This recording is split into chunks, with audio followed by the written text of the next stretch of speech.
फ़िकार अली भुट्टो ने जैसे ही सदर पाकिस्तान का ओहदा संभाला, उन्होंने सदर याह्या खान को इनके मकान में नज़रबंद कर दिया और जनरल गुल हसन से फ़ौज की क़ियादत संभालने के लिए कहा।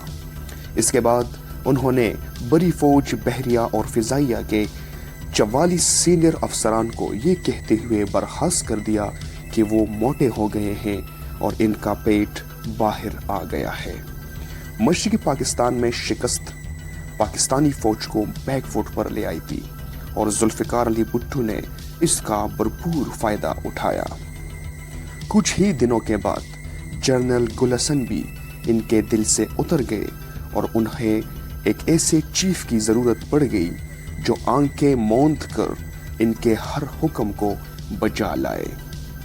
ओवेन बेनेट जोन्स ने अपनी किताब the Bhutto dynasty struggle for power in Pakistan में लिखा है कि भुट्टो ने गुल हसन को बर्खास्त करने का हुक्म अपने स्टीनोग्राफर की बजाय अपने एक सीनियर साथी से टाइप करवाया। जनरल गुल हसन की बर्खास्तगी के हुक्म के बाद उन्होंने अपने काबिल एतमाद साथी गुलाम मुस्तफ़ा कर से जनरल गुल हसन के साथ लाहौर जाने को कहा ताकि गुल हसन से इस वक्त तक कोई राब्ता न हो जब तक कि इनके जानिशीन की तकर्री का हुक्म जारी न हो जाए। इस फैसले की मुखालिफत करने वाले मुमकिना अहदेदारों को एक फर्जी इजलास के लिए तलब किया गया और इन्हें इस वक्त तक वहाँ रखा गया जब तक कि गुल हसन का इस्तीफ़ा नहीं ले लिया गया। रेडियो और टीवी स्टेशनों पर पुलिस तैनात कर दी गई और पीपल्स पार्टी ने रावलपिंडी में एक अवामी जलसा इस मकसद के लिए मुनक्किद किया कि कहीं सदर भुट्टो को इस मामले में अवामी हिमायत की ज़रूरत न पड़ जाए। गुल हसन के बाद भुट्टो ने अपने काबिल एतमाद जनरल टेका खान को पाकिस्तानी फ़ौज का सरबराह मुकर्रर किया। कुछ ही महीनों में भुट्टो का तकब्बुर इतना बढ़ गया कि उन्होंने पार्टी के सीनियर साथियों की भी तौहीन शुरू कर दी। की सवानी उम्री जुल्फी बच्ची ऑफ पाकिस्तान में स्टैनले वॉलप्रेट ने लिखा है, 2 जुलाई 1974 को भुट्टो ने सदारती अमूर के वजीर जलालुद्दीन अब्दुल रहीम या जे रहीम और मुतअद्दिद सीनियर साथियों को अपने घर पर मदऊ किया। मुलाकात का वक्त 8 बजे था, लेकिन मेज़बान भुट्टो खुद वहां नहीं पहुंचे। रात के 12 बज गए तो रहीम ने अपना गिलास मेज पर रखा और चीख कर कहा, तुम सब चमचे जब तक चाहो इस वक्त तक लाड़काना के महाराज का इंतजार करो, मैं तो अपने घर जा रहा हूँ। जब भुट्टो ज़ियाफत पर पहुंचे तो हफीज़ पीरज़ादा ने इन्हें रहीम के सलूक के बारे में बताया।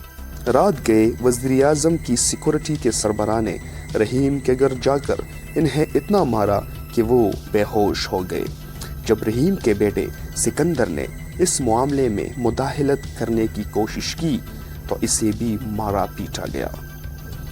जब टेका खान की मुद्दत मुलाजमत ख़त्म हुई तो उन्होंने भुट्टो को अपने जानिशीन के लिए मुमकिना 7 लोगों की फहरिस्त भिजवाई। इसमें उन्होंने दानस्ता तौर पर जनरल ज़ियाउल हक का नाम नहीं रखा क्योंकि इन्हें हाल ही में लेफ्टिनेंट जनरल के तौर पर तरक्की दी गई थी, लेकिन भुट्टो ने इन्हीं के नाम पर मोहर सबत की। शायद इसकी वजह ये थी कि ज़िया ने भुट्टो की चपलोसी में कोई कसर नहीं छोड़ी थी। ओवेन बेनेट जोन्स लिखते हैं, कई बार जनरल ज़िया ने अपने मुल्क और फ़ौज की खिदमत के बदले भुट्टो को तलवार पेश की। एक बार उन्होंने भुट्टो को न सिर्फ आर्मर कोर का तनख्वाह न लेने वाला चीफ कमांडर करार दिया बल्कि इसके लिए फ़ौज की महसूस वर्दी भी सिलवाई। भुट्टो की सवानी उम्री में स्टैनले वॉलप्रेट लिखते हैं, ज़िया ने कभी ये तासुर नहीं दिया कि वो कोई फ़ौजी बगावत कर सकते हैं। भुट्टो ने इन्हें कभी संजीदगी से नहीं लिया, वो अक्सर इनके दांतों का मजाक उड़ाते थे। इनके बारे में एक कहानी मशहूर थी कि एक बार ज़िया सिगरेट पी रहे थे। इसी वक्त भुट्टो कमरे में दाखिल हुए। इस खौफ से कि भुट्टो को अपने सामने सिगरेट पीते देखकर बुरा ना लगे, انہوں نے فوراً جلتی سگریٹ اپنے جیب میں ڈالی۔ ذوالفقار علی بھٹو نے سوچا کہ جو شخص ان سے اس قدر ڈرتا ہو وہ ان کے خلاف کیسے بغاوت کر سکتا ہے۔ اسی دوران بھٹو حکومت کے خلاف ملک بھر میں مظاہرے شروع ہو گئے۔ بھٹو کی بہترین کاوشوں کے باوجود امن و امان بحال ہوتا نظر نہیں آ رہا تھا۔ لاہور میں 3 بریگیڈیئرز نے لوگوں پر فائرنگ سے انکار کر دیا۔ ایک جگہ فوجیوں نے گولی چلانے کے حکم کی تعمیل کی، لیکن انہوں نے ہجوم کے سر سے اوپر فائرنگ کی۔ اوون بینٹ جونز لکھتے ہیں، بھٹو کی سب سے بڑی غلطی اپنے مخالفین سے مذاکرات میں آرمی کور کمانڈرز کو شامل کرنا تھی۔ وہ لکھتے ہیں، بھٹو کے نقطہ نظر سے وہ فوج کو ساتھ لے کر چلنے کی کوشش کر رہے تھے، لیکن فوجی افسران نے انہیں دوسری نظر سے دیکھا۔ ان کے خیال میں بھٹو کے اس اقدام سے ظاہر ہوا کہ وہ کمزور ہے اور حکومت چلانے کی پوزیشن میں نہیں ہے۔ تمام تر مخالفت کے باوجود بھٹو نے 7 مارچ سن 1977 کو عام انتخابات کروائے۔ آنے والے انتخابی نتائج پر عام پاکستانیوں نے یقین نہیں کیا۔ بھٹو کی پیپلز پارٹی کو قومی اسمبلی کی 200 میں سے 155 نشستیں ملی، جبکہ حزب اختلاف پیپلز پارٹی الینس کو اس قدر تشہیر کے باوجود صرف 36 نشستیں ملی۔ سن 1970 کے انتخابات میں جب پیپلز پارٹی اپنی مقبولیت کے عروج پر تھی، اس وقت اسے صرف 39% ووٹ ملے تھے، جبکہ اس انتخابات میں ان کا ووٹ 55% ہو گیا تھا۔ بھٹو کے خلاف حزب اختلاف کی بڑی انتخابی مہم کے باوجود انہیں صرف 39% ووٹ ملے۔ انتخابات کے بعد کے ماحول کا ذکر کرتے ہوئے کوثر نیازی اپنے کتاب Last Days of Premier Bhutto میں لکھتے ہیں، وزیر اعظم کے رہائش گاہ پر حفیظ پیرزادہ، رفیع رضا اور اپنے 2 دوستوں کے ساتھ بھٹو بیٹھے تھے۔ پیرزادہ کی طرف دیکھ کر انہوں نے پوچھا، حفیظ کتنی نشستوں پر دھاندلی ہوگی؟ ان کا جواب تھا، سر 30 یا 40 پر۔ بھٹو نے کہا کہ کیا ہم اپوزیشن سے ان نشستوں پر دوبارہ انتخاب لڑنے کے لیے نہیں کہہ سکتے؟ ہم ان سیٹوں پر ان کے خلاف اپنا امیدوار نہیں کھڑا کریں گے۔ بھٹو چاہتے تھے کہ وہ لاڑکانہ سے بلا مقابلہ منتخب ہو، جبکہ ان کے مشیر رفیع رضا اس کے سخت خلاف تھے۔ بھٹو کے خلاف لڑنے والی PNA امیدوار کو ایک اور سیٹ لڑنے کی پیشکش کی گئی تھی اور انہیں یہ بتایا گیا تھا کہ وہ بلا مقابلہ جیت جائیں گے۔ انہوں نے اس پیشکش کو قبول نہیں کیا۔ نتیجہ یہ ہوا کہ انہیں اغوا کر لیا گیا تاکہ وہ اپنے کاغذات نامزدگی نہیں بھر سکے۔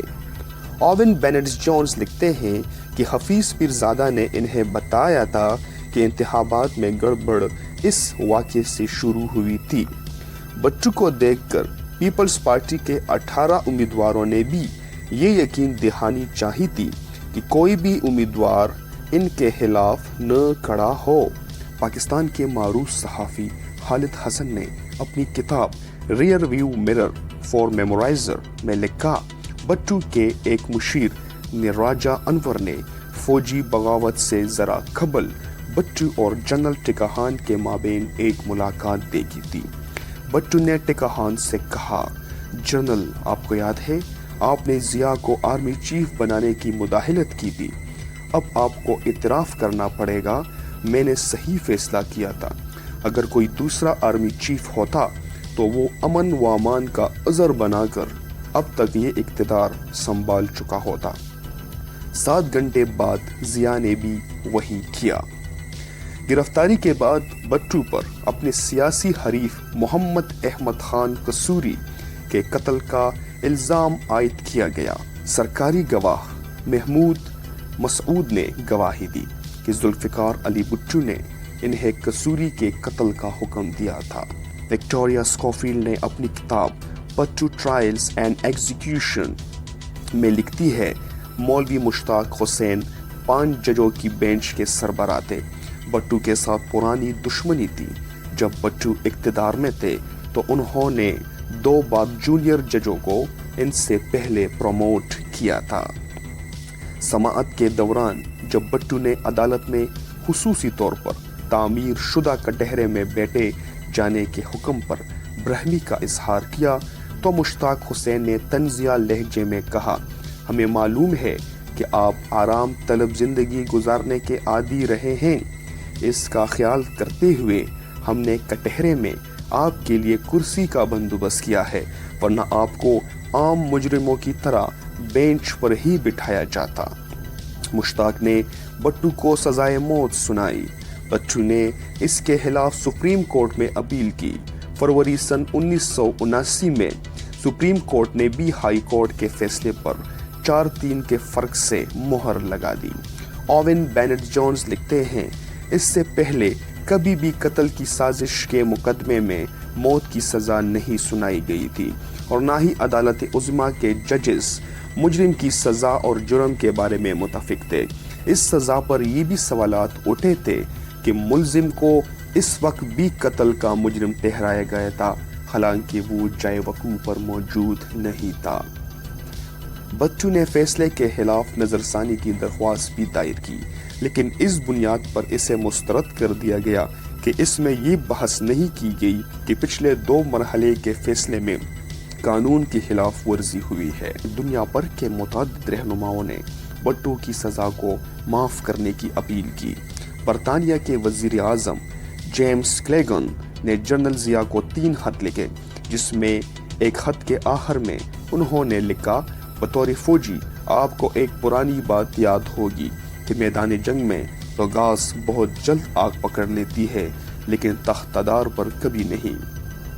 लेकिन जिया ने भट्टू को फांसी देने का इरादा कर लिया था। आखिर में मामला रहम की दरख्वास्त तक पहुंचा।